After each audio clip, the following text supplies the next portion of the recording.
السلام علیکم۔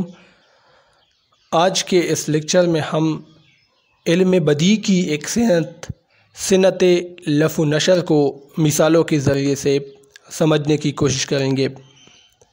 اس کے علاوہ بھی میں نے بہت سی صنعتیں اس پر میں نے لیکچرز دیے ہیں، آپ پلے لسٹ میں دیکھیں بیان و بدیع و عروض، تو اس میں وہ تمام لیکچر موجود ہے۔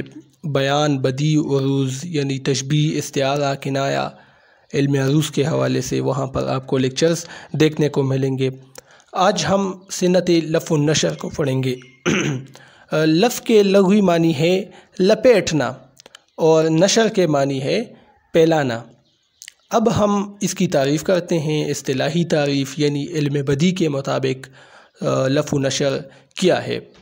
تو صنعت لف و نشر علم بدیع کی ایسی شاخ ہے کہ جس میں پہلے مصرعے میں دو یا دو سے زائد چیزوں کا ذکر کیا جاتا ہے اور دوسرے مصرعے میں انہی چیزوں کی مناسبت سے بات مکمل کی جاتی ہے، یعنی شعر دو مصرع پر مشتمل ہوتا ہے۔ پہلے مصرعے میں ایک بات ہوتی ہے، چند چیزوں کا ذکر ہوتا ہے، اور پھر دوسرے مصرعے میں ان چیزوں کی مناسبت سے بات مکمل ہوتی ہے، یعنی پھیلائی جاتی ہے۔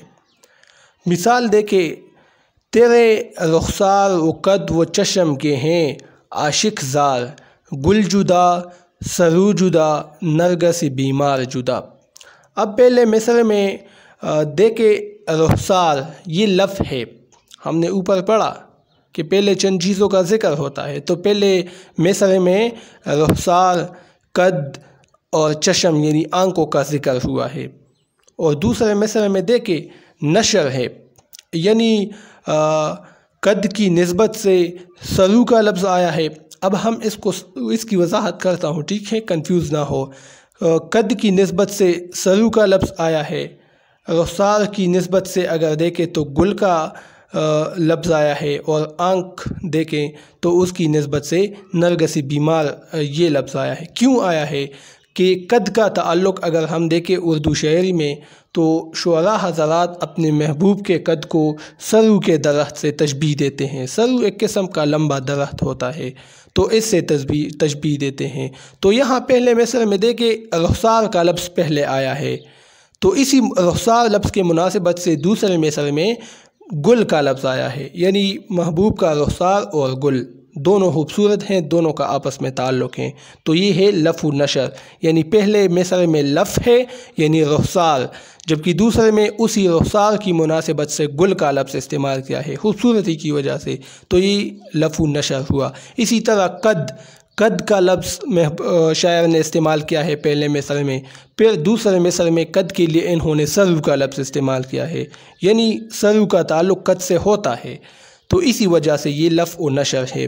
پھر چشم دیکھیں، آنکھ فارسی زبان کا لفظ ہے، آنکھ کو کہتے ہیں، تو آنکھ کی مناسبت سے پھر نرگسی بیمار یعنی وہ محمور آنکھیں جس کو ہم کہتے ہیں، نشیلی آنکھیں، تو چشم کے نسبت یہاں پر دوسرے مصرعے میں نرگسی بیمار کا لفظ استعمال ہوا ہے، تو یہ کہلاتا ہے لف و نشر، یعنی پہلے مصرعے میں ایک چیز کا ذکر ہوتا ہے جس طرح کہ یہاں رخسار کا ذکر ہوا ہے، اور پھر دوسرے مصرعے میں اس چیز کے مناسبت سے بات مکمل ہوتی ہے، یعنی یہاں رخسار کے لیے دوسرے مصرعے میں شاعر نے گل کا لفظ استعمال کیا اور بات مکمل ہوئی کہ رخسار محبوب کے وہ گل کی طرح ہے، اسی طرح محبوب کا قد سرو کی طرح ہے اور اس کی آنکھیں بالکل نرگسی بیمار کی طرح ہے، تو اس کو ہم کہتے ہیں لف و نشر، ٹھیک ہے۔ اسی طرح ایک اور شعر دیکھیں، آتش و آب و باد و ہاکنے لی، آتش و آب و باد و ہاکنے لی، وضع سوز و نم و رم و آرام۔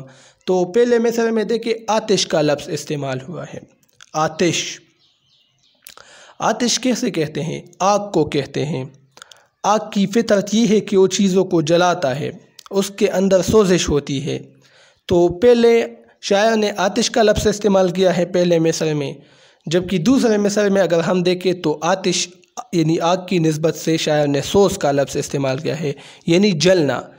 آگ کی فطرت ہے کہ وہ چیزوں کو جلاتی ہے یا جلاتا ہے، تو آتش کا لفظ ہے اور اسی کی نسبت سے سوز کا لفظ دوسرے مصرع میں استعمال ہوا ہے۔ تو یہ کیا ہوا؟ لف و نشر، یعنی پہلے مصرع میں لف ہے، دوسرے مصرع میں نشر ہے۔ پہلے مصرع میں بات کو لپیٹا گیا ہے جبکہ دوسرے مصرع میں اس کو پھیلایا گیا ہے اور بات مکمل ہوئی ہے۔ اسی طرح آب کا لفظ شاعر نے استعمال کیا ہے، آتش و آب، آب پانی کو کہتے ہیں، تو اسی آب کی نسبت سے شاعر نے دوسرے مصرع میں نم کا لفظ استعمال کیا ہے۔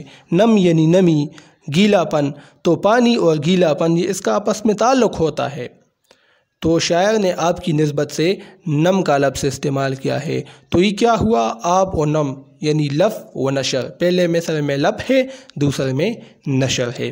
اسی طرح اگر دیکھیں تو بادا، بادا کہتے ہیں شراب کو، اکثر شعراء اس کو اپنی شاعری میں استعمال کرتے ہیں۔ تو بادا کا لفظ ہے شراب، تو اس کی نسبت سے اگر دیکھیں مصرع میں دوسرے مصرع میں رم کا لفظ استعمال ہوا ہے، یعنی نشہ۔ شراب اور نشے کا آپس میں تعلق ہوتا ہے، شراب کے اندر نشہ ہوتا ہے، جب لوگ اس کو پیتے ہیں تو مدہوش ہو جاتے ہیں، اپنی ایک الگ دنیا میں چلے جاتے ہیں۔ تو یہاں بادا کی نسبت سے رم کا لفظ استعمال ہوا ہے، تو دونوں کا آپس میں تعلق ہے شراب اور نشے کا، تو اس کو ہم لف و نشر کہتے ہیں۔ پہلے میں لف ہے یعنی بادا، جبکہ دوسرے میں نشر ہے یعنی رم۔ اسی طرح ایک اور لفظ اگر دیکھیں خاک، خاک کسے کہتے ہیں؟ مٹی کو کہتے ہیں۔ مٹی، انسان جب وفات پا جاتا ہے تو اس کو مٹی میں دفنایا جاتا ہے، تو خاک کا لفظ شاعر نے استعمال کیا ہے، اور دوسرے مصرع میں اس خاک کی نسبت شاعر نے آرام کا لفظ بھی استعمال کیا ہے، یعنی انسان جب وفات پا جاتا ہے تو پھر اس مٹی میں آرام کرتا ہے۔